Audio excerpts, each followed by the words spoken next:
Okay, so welcome back. We have David Ryan back, and we're at the point of having closing comments here. We've concluded uh, pretty much all of the curriculum for the Master Trader program. Of course, we still have live trading, and we're going to go over screening with Market Smith, and there's going to be Q&A, and there's a lot of things that we're still doing going forward here. But as far as the workbooks are concerned, we're reaching the end of the line here. So I'm sure that your head is probably, after all this information is filled and maybe even swollen, and there's a lot to digest when you have those workbooks to go over. I want to talk about a few last things, a few last thoughts that I always like to go over at the end of the Master Trader program. So first of all, traders operate between two emotions at all times. You're fluctuating between two thoughts and emotions, and that is indecisiveness and regret. There's the things that are going through your mind most of the time are: should I buy? Should I sell? Should I hold? That's the question. You look. Now, you've got to answer those. You've got to come up with a strategy that answers those, right? So then after the trade, you look back and you say, I should have bought. I should have sold. I should have held. This is the sort of the emotional crossfire that you live in between. And what happens is, and it's all based on fear. Everything is all based on fear, is what motivates you with trading. And this is why we want to get rules and get the emotion out of the trading. That's the main thing, is to get the emotion out of the trading. And I'm going to show you how this plays out. I'm going to show you a few different examples here on how emotion plays and how that really, a lot of this is in your mind. So for instance, you buy a stock, it's breaking out of a base, right? It meets the criteria. And then it bangs a UE and it turns down and you're at a loss. So why do people not cut their losses? Very simply, they don't want to admit that they lost money. They don't want to take the loss. They say, well, I don't want to take the financial loss. That's not the real reason. The real reason is because you fear that the stock is going to turn around and it's going to go up. That's the real fear. You're afraid that the stock is going to turn. You're going to sell it, and it's going to go back up, and then I'm going to be wrong again. All right. So you actually are wrong twice at that point. That's why it's so hard, because when the stock goes down and you're at a loss, you're already wrong right there. Taking that loss would be admitting that you made a mistake, and you would be, quote unquote, wrong. But now if the stock turns around and goes up, you're wrong twice, right? If you held it, it would have made money. So but what happens is that you fear the stock turning back up, and what happens? Stock turns down and you get yourself caught in a bigger loss, right? This happens time and time again. Now, if you start Monday morning quarterbacking and looking at using the result to justify the means, the stock came back. Yes, but can we count on that? Is that part of the game plan? Is that part of the strategy? No, it's not. Your game plan was to cut your loss at 5%. Hit the 5%, you're out. That, no questions asked. This works the same on the upside, right? So the stock goes up, it meets your sell criteria. You should sell. But what happens? You start getting greedy. You start fearing that the stock is going to, I own Tesla, or you own, some hot, stock that's just blasting off and everybody's bullish on it. And you've sold some stocks prior and they just kept going and going and going. And you're like, if I just held that PayPal or I just held that stock, I would have made a fortune. So now you fear that it's going to go higher. And then what happens? Stock turns down and it gets you caught. You end up breaking even, or you end up taking a loss. This is all because of emotion. You get emotional over the trade at the time. Dave, we've all gotten emotional, right? Oh, yeah. Oh, yeah. And so what is the way to eliminate, or to at least minimize? We certainly can't eliminate emotion, but to minimize the emotion as much as possible. It's just being as disciplined as you possibly can. I mean, just follow the rules. When you've probably heard this, that your first loss is your best loss. And that first loss should come where you set your stop. And you got to stick to your stop. If you don't stick to your stop, that's when you get into all sorts of trouble. and the losses can get much, much bigger. The other thing that you have to think about too is that I say this to my sons who are in the market a lot, and they said, "Oh, I should have held on. I should have done." It's the always I would have, should have, could have, but you're starting to rationalize. And the other thing that you have to think about is that there's always going to be another stock. There's going to be another setup sooner or later. So you just get the next one, or even the stock that if you had sold and you took a loss and it took off and it had a really nice move. Well, if it's going to be a great stock and it's a great company, it will give you a second chance to buy it. So you just have to keep on sticking to your rules and not rationalize and look for the next opportunity.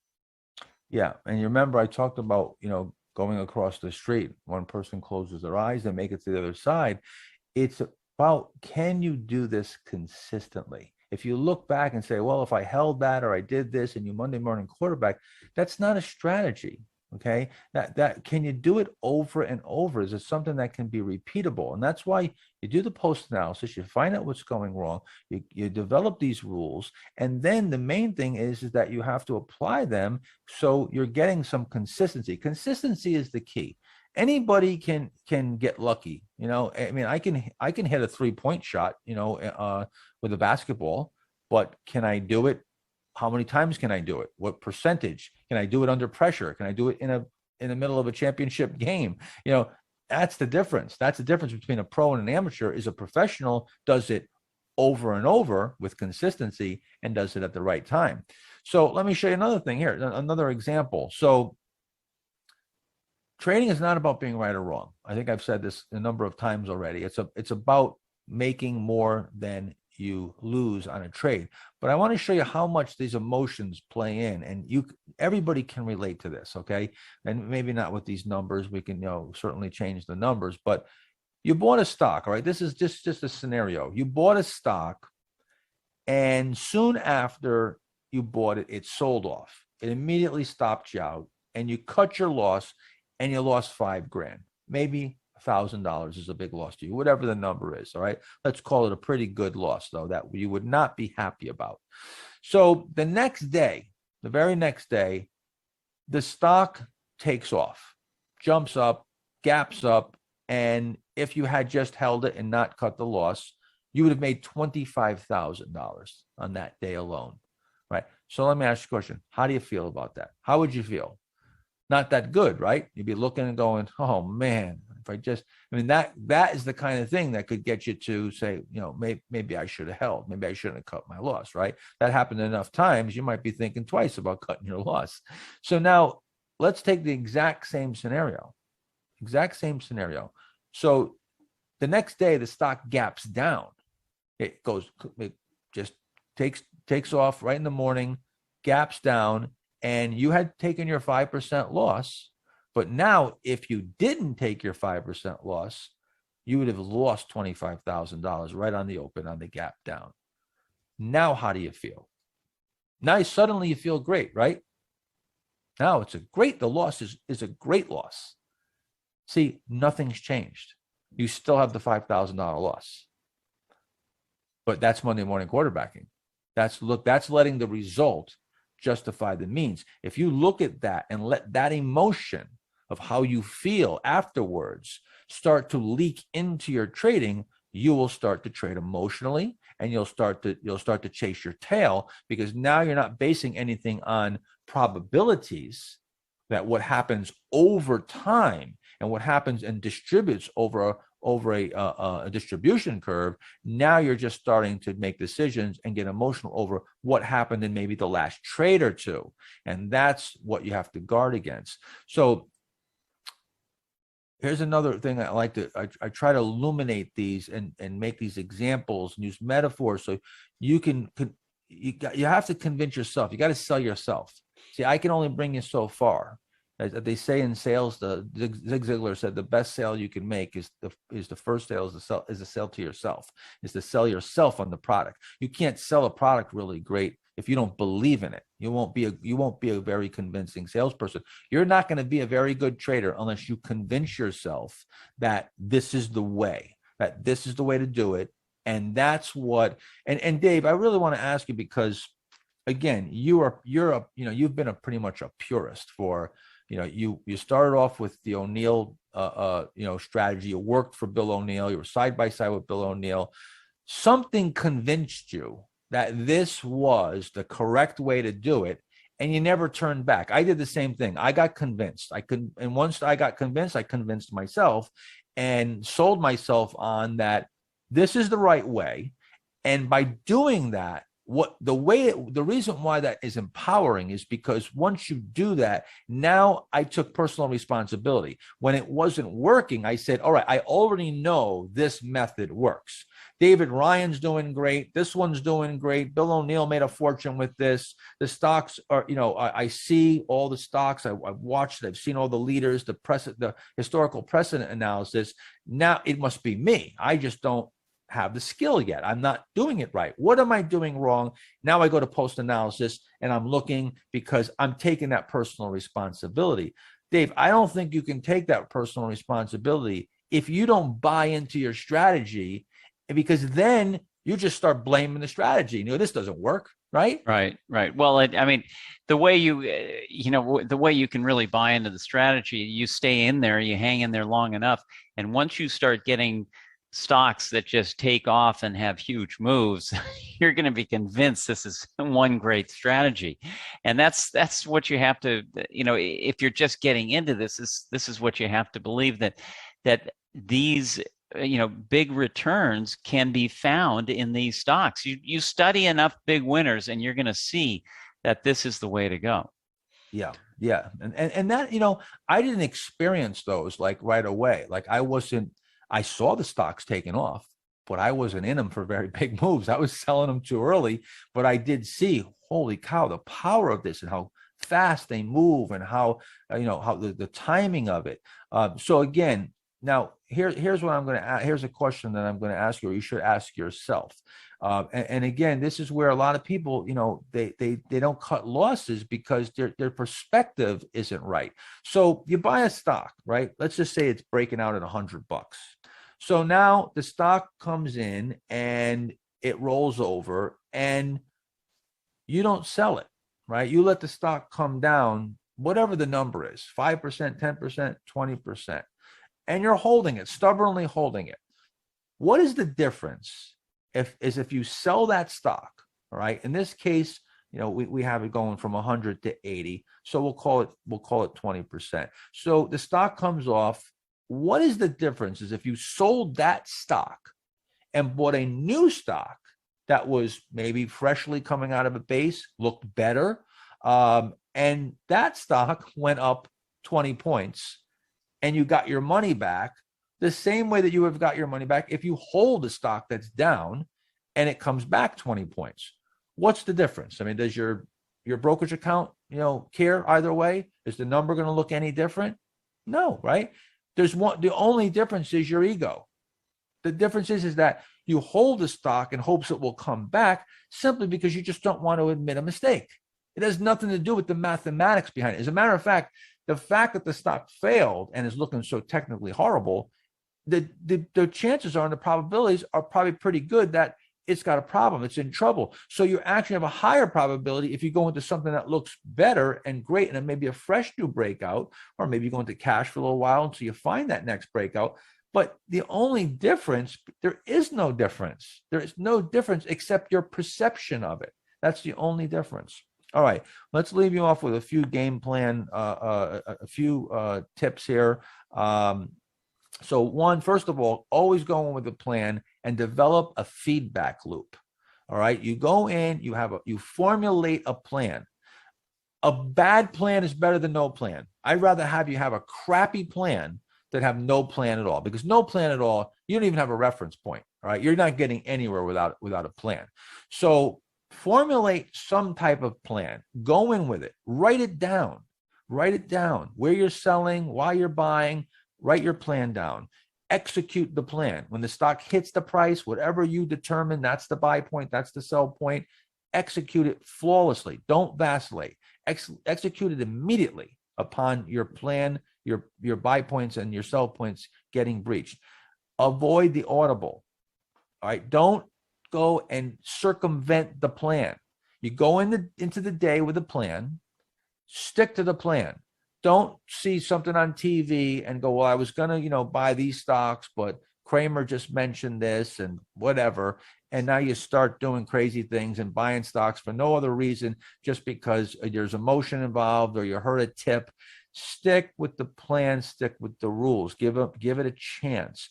Once you're out of the trade, then you can evaluate the plan. You can take a look and say, was that a good plan? How did it work out? Did I execute it properly? What are some of the things that I'm doing over and over that I'm circumventing the plan, or I'm hurting my plan? I'm not able to stick with it. This is how I'm getting emotional. You have reference points now, and you can measure everything against it.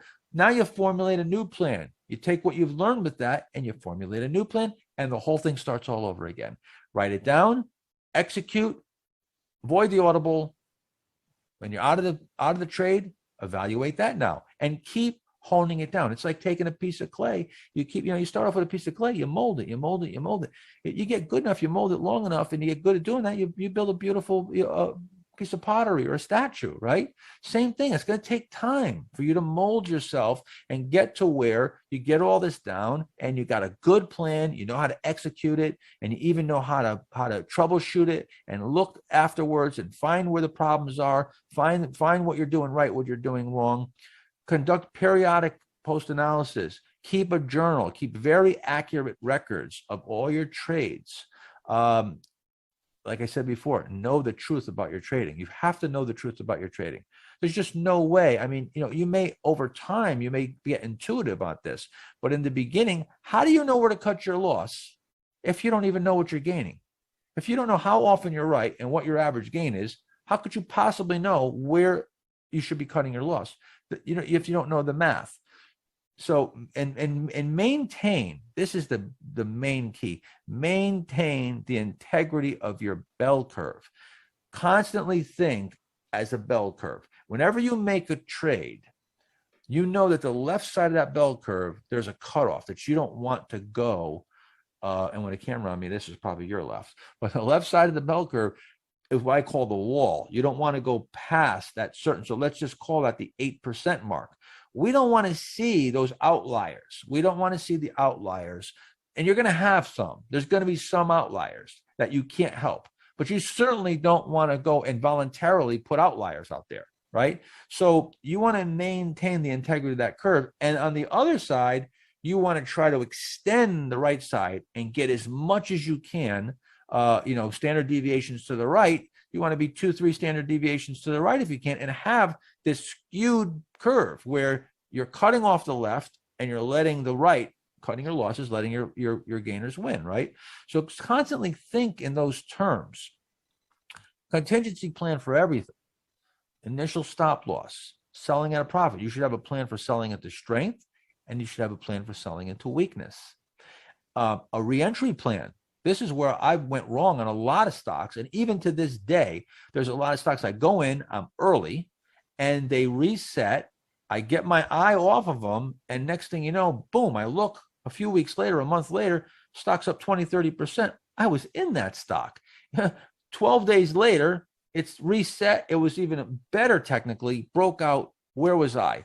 And the disaster plan. You should have, especially if you're trading a large amount of money, and you're fortunate enough to have a large amount of money to start with, or maybe you grow your account and that number starts to getting to a number where it's hard to recover from, you want to make sure that you have a disaster plan.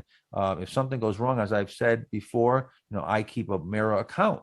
If for every dollar I have in one account, I have the same amount in another account. So if that brokerage firm goes down, which I could tell you right now, it will at some point, your brokerage firm will have a problem. There'll be a problem on the internet. There'll be a problem, calling them. Sometimes the whole brokerage firm goes down, and I want to be able to short against those longs if I have to at another brokerage firm if I needed to, so I can hedge myself out. I could collar them. All right. So lastly, and this is really, these are two of the most important things that I think that I ever think. I'd say there's one more, and that is when I wake up in the morning, I always try to start the day with the thought, you have the power to do serious damage to yourself today. I always tell myself that before I start the trading day. Mark, you could really hurt yourself today. I want to know, I want to always remind myself that I have the power, I have the money, I have the buying power to really hurt myself if I'm not careful. But the two questions that you should always ask when you're about to make a trade, this is how you really hone down to really make good decisions. All about making quality choices. You're not going to be, it's just like playing poker. You make good decisions. You play good hands, you make good decisions, you make decisions based on probabilities, and you come out in the long run. You're not going to win every hand, but you got to make quality choices. So the way to make quality choices is, number one, you ask yourself this, when you're about to make a trade, ask yourself this. This is a powerful question. If I were only allowed to make 10 trades per year, would this be one of them? Just think about that. If I said to you, you can only make 10 trades a year. If you make those 10 trades in the first 10 days, fine. But you gotta wait out the rest. You gotta wait out 355 days before you can make another trade. You got a cap on how many trades you can make a year. Let's call it 10 trades. How careful, how precise would you be? How much research would you do? It'd be like if I told you only had a certain amount of bullets, and you were in war, or whatever, you would not use them. You wouldn't be so haphazardly to take out that gun and just start popping off rounds, right? You'd use them very judiciously. So that's how you should be trading. You should be trading like you only can make. That's the problem nowadays, Dave. I mean, how it was kind of hard to over trade in our early days, right? Because it was so cumbersome, right? We had to make a phone call, they call us back. And it wasn't like we could just pop off trades like now. I mean, people can do 20 trades in a couple minutes, right? So, yeah. And it was also the cost too. I mean, the cost now, I mean, right. It doesn't cost anything to make Great. a trade, but in the past you had to think, well, I'm spending $50 to make this trade. Should I really? It would make you think a little bit longer before you actually picked up that phone to call your broker to put in the trade. Right. And nowadays we have the free commission, instant execution on your phone. You're driving down the street making, with one thumb making trades.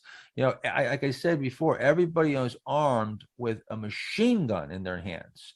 And you've got to try to get it where you're narrowing this down to making really great decisions and great choices. One of them is to ask this question: if I were only allowed to make 10 trades, would this be one of them? Is this a really, really cherry-picked situation? Second thing is, and this is the most powerful thing, this is literally like my thinking at all times revolves around this concept. And that is, the next time I'm about to make any type of sell decision, because when you sell, that's when you create the number. Right? When you buy, you don't create the result yet. All right. You influence it or where it's going to go, but you don't create the number. When you sell, the number is created. And when I say the number that is going to go on to your spreadsheet, it's going to go onto your results. It's going to come up on your brokerage firm, in your statement. It's going to end up on your bell curve. You create the number when you sell. So if you're selling at a loss, you create that loss. I sell at 5%. I just created a 5% bar on my distribution curve. I sell at a 20% gain. I just created a bar on the right side of my distribution curve, right? So you create that number. So every time that I'm about to have a sell decision, I ask myself, how is this going to look on my spreadsheet? Very simply, so if I know, I'm cognizant of the fact that my gains on average are, say, 8%, and my losses are, half of that. Let's say they're 4 or 5%, or I'm 10 and 5. So now I see the stock is at a 3% gain, and I'm thinking about selling for whatever reason. Maybe there's some emotional reason. How's that going to look? Not that good. It's going to be sitting right in the middle. My risk it does not pay for my risk. That type of gain doesn't pay for my risk. It's not on the right side. So that's not going to look that great. Or let's just say I'm at an 8% loss. Now, I know the wall's there, right? If it goes through the wall, that 8%, well, now I got an outlier. I got it on the right side of my wall where I don't want to be. That's not going to look very good. So I know as I start getting, and that number could be any number. If you're a day trader, it'd be a much tinier number. So let's just, call that number whatever it is that you have that. But once you get to that number, and now you're watching the trade, and this is what happens. People vacillate and they go, well, I'll hold it. Maybe it'll come back. But if you start thinking and you let the spreadsheet make its way into your trading, you'll now start making decisions based on good mathematics. And you'll say to yourself, okay, I can't let this loss get any bigger because this is at the full right end of my rope here. It's going to be sitting there on my spreadsheet, that outlier sticking up for the rest of my life. I got to look at that thing. That's how I look at it. I don't want to look at that outlier. I don't want to see that outlier, because that's a bad decision. Okay. So that's how if you do these two questions, and each time you're trading, you'll be amazed at how it will force you into better decisions. So here's some trading rules. I'm not going to go over these. These are just for you to take a look at. Some rules. We've talked about almost all of these at some point during the curriculum here. You don't ever want to let a good sized gain turn into a loss. These are just sort of some of the general guidelines of the basic rules that I follow and that Dave follows. These are the top reasons why most traders fail to achieve good performance. Number one is they don't even have good selection criteria to begin with. And we've taken care of that with you here. We've taken care of a lot of things here, and shown you all kinds of ways to do this. But there's one thing that we can't do. We cannot give you the experience. And there's another thing that you can't do. You can't force the experience. The experience has to come over time. You're not going to be great at this in a couple of weeks or even a couple of months, and it might even take more than a couple of years for some of you. So you can't force the experience, and we can't give you the experience. We can give you tons and tons of insight, give you all the tools, give you examples, give you workbooks, give you strategy, give you post-analysis techniques, but we can't give you the experience. You got to get in there. You got to do this. You got to trade, and you got to get those results. You got to analyze them, do the post-analysis, and then you will learn, and over time. And the main thing is to commit to a strategy away. It doesn't have to be this way, but whatever it is, you got to commit to it, or you're never going to get good at anything. You're never going to be great. You're going to be a jack of all trades. You're going to basically suck at a whole bunch of things instead of being great at one thing. You got to be great. Dave, you've been doing this for, longer than me. I'm hitting 38 years this year coming up, and you're, I think, well over 40. So, we've been doing the same thing, right? I mean, are you doing anything that differently than you were doing, in the 1980s? No, I'm looking for the same setups. And as I've always said, there's nothing new. I mean, this is not me. This is a quote from the Bible. There's nothing new under the sun. It's the same. We're looking for the same setups. We're looking for almost the same names. The only thing that changes is really that the name on top of the information. They have the same earnings. They have the same setups. They have the same moves. So it's really nothing new. We're just doing the same thing over and over again, looking for those great tight setups with great earnings. Yeah, and when nothing new under the sun, when you're dealing with people, that can't be more true. This is just human beings, and we're the same. We're the same as we were 100 years ago or 1,000 years ago. Finally, your 8 keys to super performance. There's a section in my book, Think and Trade Like a Champion, and I think it's really important that you read this particular section a bunch of times and realize that there's 4 main keys to getting the big returns.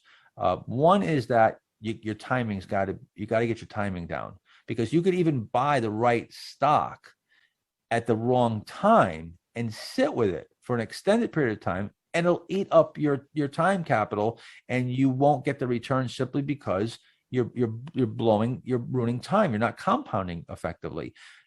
Concentration. If you're way diversified and you own a ton of stocks, you're never going to get big returns consistently. You will only get big returns being very diversified when everything's going up and there's a rip-roaring market, which is on occasion, but you will never be consistent. You've got to be concentrated. So you got to get used to having bigger positions. Turnover. You've got it. Timing and concentration means turnover. Cutting losses means turnover. A lot of the turnover, half the turnover is going to be from just cutting losses. And that happens very quickly. Dave, I don't know how long, but how long would you estimate that you're holding your losers? I don't know if you have an exact number, certainly, but they're relatively quick, right? Yeah, because if the market is moving and I have a stock that's just sitting there and not really going anywhere, eventually I'm going to sell that and move my money to some better performing stock. So it's either on time or it's on price in terms of selling the stock. And if the stock, I usually, when I'm buying a stock, I expect that stock to start moving up because I feel I know exactly what the setup looks like.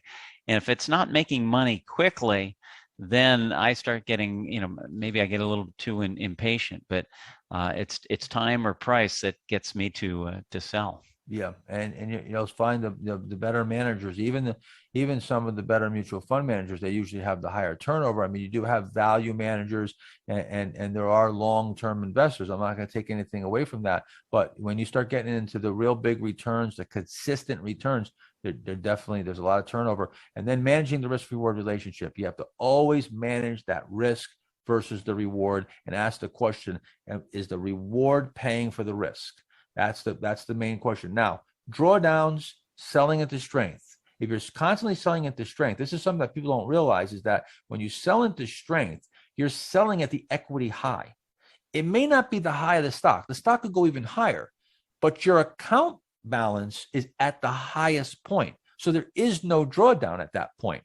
So that's why it's sometimes better to sell into strength. And even if the stock goes higher, if you give it a chance to break, it'll come back and you'll get the volatility and you'll get the drawdown. And sometimes it's so fast that you'll give up more than if you sold it earlier at a lower price. And now you backstop it, before this trend has changed or whatever you're using. Usually you've got to have a good amount of give back. And that's where you get that volatility. Always trading directionally, never buying a stock that's going down. Even if you're buying a pullback, wait for it to start turning back up. Get all the time frames in your direction so you're not starting at a loss. Progressive exposure, we talked about how ratcheting up when things are working, pulling back when they're not. This is how you trade your largest when you're trading your best, and you trade your smallest when you're trading your worst. That's the goal. The goal is to, when things are going well, you got to have positions on. You got to have size on. When they're not going well, you got to have cash. You got to get out of the market and protect yourself. And then finally, protecting break even.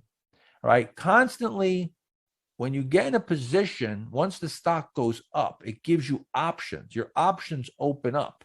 And now you can sell a portion of it, finance your risk, move your stop to break even and free roll it, sell half of it, move it up to break even, guarantee yourself a profit and free roll it. There's all kinds of things that you can do, permutations of position management that you can do once the stock gets at a profit. And the key is to protect that break-even point as soon as possible without choking off the trade. That's the key. The key is, so when you go back into your post-analysis and you start looking at your break-evens, are you choking off the trade too soon? Or are you judiciously putting your break even at the right time once it gets a decent game? And now, if it came all the way back down to your break even, it would be abnormal action. See, that's the difference. Is if you get a decent gain, stock goes up 30%, let's say in a couple of weeks. Well, a stock that goes down 30% and gives back all that back, gets to your break even, see, that would not be acting well at all. And that would be a reason to sell, not just because you're protecting your break even. So you don't just protect your break even just for the heck of it. Stock goes up 2% and you move your stop to break even. No, that break even is important, but you have to do it at the right time. So these are some of the things. And again, I talk about these.